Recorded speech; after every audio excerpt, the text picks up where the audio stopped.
Hospital ముందు ఒక గుట్ట లోపల ఒక చిన్న బిడ్డ ఉన్నాడు. ఆ చిన్న బిడ్డ ఒక చిన్న బుట్టలో ఉన్నాడు. ఆ బుట్ట నీటిలో కొట్టుకుపోతూ చాలా దూరం వెళ్లిపోయింది. కొన్ని రోజులు నీటిలో ప్రయాణించి ఆ బుట్ట ఒక చిత్తడికి చేరుకుంది. ఆ చిత్తడిలో ఒక చిన్న గుడిసె ఉంది. ఇక్కడ ఒక్కసారిగా బిడ్డ ఏడుపు విన్న ఓ మహిళ గుడిసెలో నుంచి బయటకు వచ్చి ఆ బుట్టలో ఏడుస్తున్న బిడ్డను చూసి ఎత్తుకుంది. ఆమెకి అర్థమైంది, ఈ బిడ్డ సగం మొసలి సగం మనిషి వంటి ఆకారంలో ఉన్నాడు. అయినా ఆ మహిళ అతన్ని దత్తత తీసుకుంది. ఆమె అతన్ని పెంచాలని నిర్ణయించుకుంది. అందుకే అతనికి అర్లో అనే పేరు పెట్టింది. ఇలా అర్లోను ఆమె తన బిడ్డగా చూసుకుంటూ పెంచింది. అర్లో తన తల్లితో ఆ చిత్తడిలోనే జీవితం గడిపేవాడు. అతనికి పాటలు పాడటం చాలా ఇష్టం. చిత్తడిలో తిన్నగా తిరుగుతూ పాటలు పాడేవాడు. అర్లో తల్లి ఎప్పుడూ అతన్ని చిత్తడి బయటకు వెళ్లనివ్వదు. బయటి ప్రపంచాన్ని తెలుసుకోవాలని అతనికి చాలా ఆసక్తి ఉండేది. ఒకరోజు అర్లో తల్లి అతనికి బయటికి వెళ్లి ఏదైనా తినటానికి తెచ్చుకో అని చెప్పింది. అర్లో ఆ విధంగానే చిత్తడి బయటకు వెళ్లి పాటలు పాడుకుంటూ ఆహారం వెతకసాగాడు. అక్కడ అతనికి చాలామంది జంతువులుగా ఉన్న స్నేహితులు ఉన్నారు. వారితో కలిసి పాటలు పాడుతూ ఆనందంగా గడిపేవాడు. ఇలా తను అల్లరి చేస్తూ ఊహించకుండా చిత్తడికి చాలా దూరం వెళ్లిపోయాడు. అట్లాంటి సమయంలో అతని ఎదుట ఒక పెద్ద ఓడ వచ్చింది. ఆ ఓడపై భిన్నమైన ప్రజలు ఉన్నారు. అందరూ అక్కడ ఎంతో సందడి చేస్తూ ఉల్లాసంగా గడుపుతున్నారు. అర్లో ఇదంతా చూసి తనను తాను ఊహించుకున్నాడు. నేను కూడా వాళ్లతో పాటు ఓడపై ఉంటే ఎంత బాగుంటుంది అని ఆలోచించాడు. ఓడపై ఉన్న ఓ చిన్న పిల్లవాడు అర్లోను చూసి బితుడయ్యాడు. ఇక్కడ ఓ విచిత్రమైన మొసలి మనిషి ఉంది అని అరవసాగాడు. అయితే ఎవరూ అతని మాటను నమ్మలేదు. ఇది చూసి అర్లో భయపడి అక్కడి నుంచి పారిపోయాడు. అతను భయంతో తిండి వెతికాడు. తర్వాత తల్లి దగ్గరికి తిరిగి వెళ్లిపోయాడు. అతని ముఖం చూస్తే తల్లి అర్థం చేసుకుంది. ఎవరో అర్లోను చూసినట్టు అనిపించింది. ఏం జరిగింది అని తల్లి అడిగింది. కాని అర్లో ఏమీ చెప్పలేదు. ఓడపై ప్రజలను చూసిన విషయాన్ని కూడా చెప్పలేదు. కాని తల్లి అర్థం చేసుకుంది. ఆమె అర్లోనింట్లోకి తీసుకెళ్లి ఒక చిన్న పెట్టె ఇచ్చి ఇదిని తెరువుని చెప్పింది. అర్లో అబ్బురపడి, ఈ రోజు నా పుట్టినరోజు, అయితే నేనెందుకు ఈ పెట్టె తెరవాలి అని అడిగాడు. తల్లి అర్లో కోసం ఒక పాట పాడింది. పై అర్లో ఆ పెట్టె తెరిచాడు. అందులో ఒక చిన్న కాగితం ట్యాగుంది. అందులో అర్లో అని రాసి ఉంది. అతని తండ్రి పేరు కూడా ఉంది. తర్వాత అర్లో తల్లతనికి చెప్పింది, నీవు న్యూయార్క్ నుంచి వచ్చావు. నీవు ఇక్కడే జీవితం గడిపావు. కానీ నీ నిజమైన కుటుంబం న్యూయార్క్ లోనే ఉంటుంది.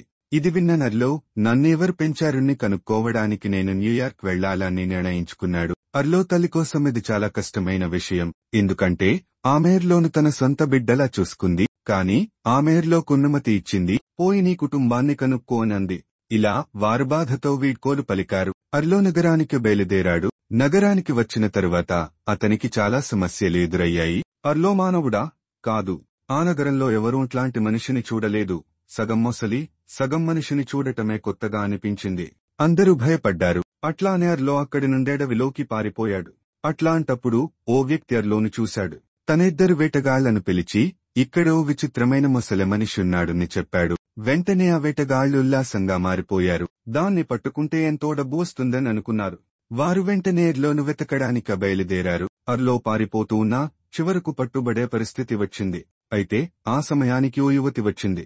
ఆమె పేరు బెట్టి. ఆమె అర్లోను రక్షించింది. ఆ ఇద్దరు వెంటనే ఓ రైలు ఎక్కారు. రైలులో ప్రయాణిస్తున్నప్పుడు అర్లో తన కథను బెట్టీకి చెప్పాడు. నేను న్యూయార్క్ నగరానికి వచ్చాను, నా తండ్రిని వెతకడానికి అని చెప్పాడు. ఇది విని బెట్టి, నన్ను నీతో తీసుకెళ్లుని అంది. అంతేకాదు, వేటగాళ్లు వారిని వదలలేదు. ఈసారి వారితో పాటు మరొక పెద్దదాని తీసుకువచ్చారు. అది ఒక భారీ మూగం.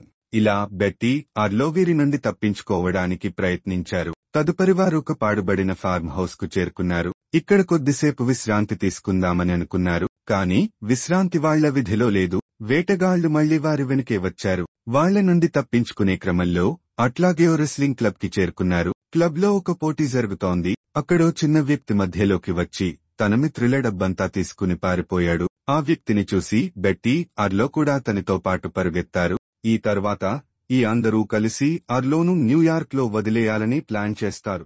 కానీ దీనికి ముందు వారు తమ స్నేహితులలో ఒకరిని రక్షించాల్సి ఉంటుంది.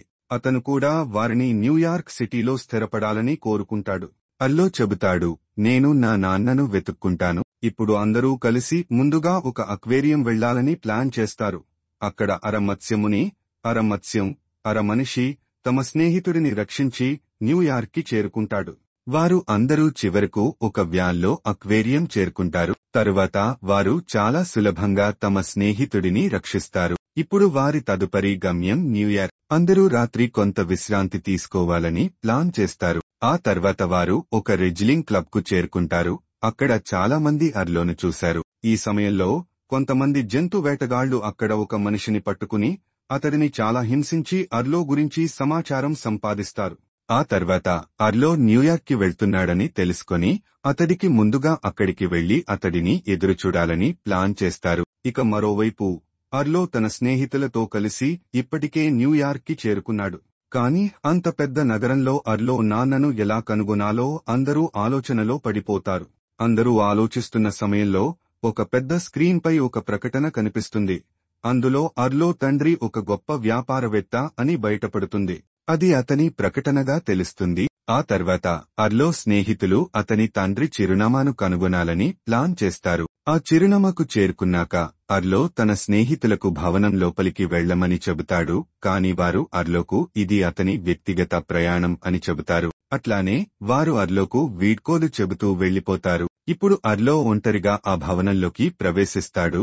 అక్కడ అతను తన తండ్రిని కలుస్తాడు. అర్లో తన తండ్రితో నేను మీ కొడుకును ఎంతకాలంగా మిమ్మల్ని వెతుకుతున్నాను అని చెప్పుతాడు. కాని అతని తండ్రి నువ్వు నా కొడుకు కాదు అని స్పష్టంగా తిరస్కరిస్తాడు. దీనివల్ల అర్లో చాలా బాధపడతాడు. అర్లో బాధపడుతున్న దాన్ని చూసి అతని తండ్రి నేను నీకు నా వ్యాపార ప్రాజెక్ట్ గురించి చెప్తాను అంటాడు. అతడు అర్లో దృష్టి మరల్చాలని ప్రయత్నిస్తూ ఒక సముద్ర తీరంలో నిర్మాణం గురించి వివరంగా చెబుతాడు. అంతేకాకుండా అర్లోకు కొత్త దుస్తులు ఇచ్చి అతడిని వేరొక వ్యక్తిగా మార్చేస్తాడు.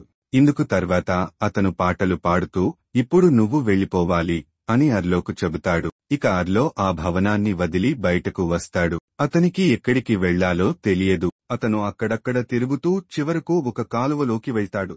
అర్లో తీవ్రంగా ఏడుస్తూ బాధపడుతూ ఉంటాడు. కాలువను దాటి బయటకు వచ్చినప్పుడు అతను సముద్ర తీరానికి చేరుకుంటాడు.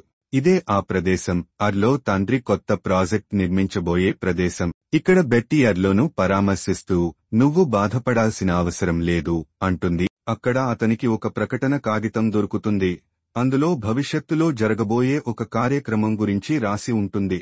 ఇదే అదే ప్రదేశం. అక్కడ ఆ ప్రారంభోత్సవం జరగబోతోంది. బెట్టీ మరియు అతని మిత్రులు అందరూ ఆ వేడుక జరిగే ప్రదేశానికి చేరుకుంటారు. అక్కడ చాలా మంది ఉంటారు. అర్లో తండ్రి కూడా అక్కడే ఉంటాడు. అతను మరియు అతని మిత్రులు ఆ ప్రదేశానికి వెనుక నుంచి ప్రవేశిస్తారు. అదే సమయంలో ఆ జంతు వేటగాళ్లు కూడా అక్కడకు చేరుకుంటారు. వారు అర్లోను పట్టుకోవడానికి ప్రయత్నిస్తారు. అర్లో తన తండ్రిని చూసి అతనితో మాట్లాడాలని ప్రయత్నిస్తాడు. కాని అతడు అర్లో మాట వినేందుకు సిద్ధంగా ఉండడు. ఇంతలో వారు స్టేజీ పైకి వెళ్లుతారు. అక్కడ ఉన్న డాక్టర్లు కొత్త ప్రాజెక్ట్ గురించి వివరంగా చెప్పడం ప్రారంభిస్తారు. అర్లో మళ్లీ బాధపడతాడు.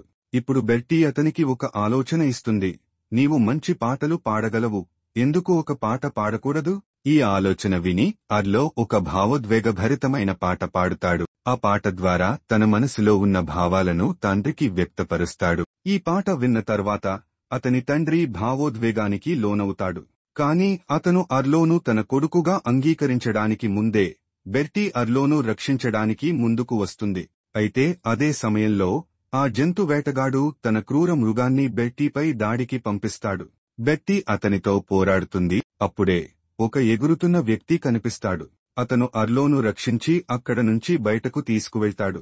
అతను అరపక్షి, అరమనిషి. అతడు భూమిపై దిగినప్పుడు అతను ఇంకెవరో కాదు, అర్లో తండ్రే అని తెలుస్తుంది. ఆ తర్వాత అతను అర్లోకు చెప్పడం ప్రారంభిస్తాడు. నేనే నీ నిజమైన తండ్రిని. అర్లో తండ్రి అందరికీ తన కథ చెబుతాడు. చిన్నప్పటి నుంచి నేను అరపక్షి, అరమనిషిగా ఉన్నందువల్ల నన్ను అందరూ అవమానించేవారు. ఎవరూ నన్ను అంగీకరించలేదు. ఆ తర్వాత ఒకరోజు తాను గొప్ప మనిషి అవ్వాలని, తన వ్యాపారంతో ప్రజలపై ప్రభావం చూపించాలని ఆయన నిర్ణయించుకున్నారు. అందుకే ఆయన తన గుర్తింపును దాచేశారు. ఆ తర్వాత ఆయనకు ఒక కుమారుడు పుట్టాడు. ఆ బాలుడు అర్ధం అలిగేటర్ మరియు అర్ధం మానవుడు. అయితే అడ్లో కారణంగా తన అసలు గుర్తింపు బయటపడకుండా చూసుకోవాలని ఆయన అనుకున్నారు. అందుకే ఆయన అడ్లోను తన నుంచి వేరుచేశారు. ఇప్పుడు అడ్లో తండ్రి అతనికి క్షమాపణ చెప్పి, నీవు నా వెంట రావచ్చు అని అంటాడు. దాంతో అడ్లో ఆనందంగా, అయితే తన స్నేహితులను విడిచిపోవాలని అనుకోకుండా వారితోనే ఉండాలని నిర్ణయించుకుంటాడు. అప్పుడు అడ్లో తండ్రి అతనికి సముద్ర తీరంలో నివసించవచ్చని చెప్పాడు. అడ్లో తన స్నేహితులతో అక్కడే నివసించడం ప్రారంభించాడు. తరువాత అడ్లో తన తల్లి దగ్గరకు ఒక లేఖ రాస్తాడు. అందులో తన తండ్రిని ఎలా కనుగొన్నాడో, తాను ఇప్పుడు తన స్నేహితులతో కలిసి సంతోషంగా జీవిస్తున్నానని వివరించాడు. దాంతో సినిమా ముగుస్తుంది.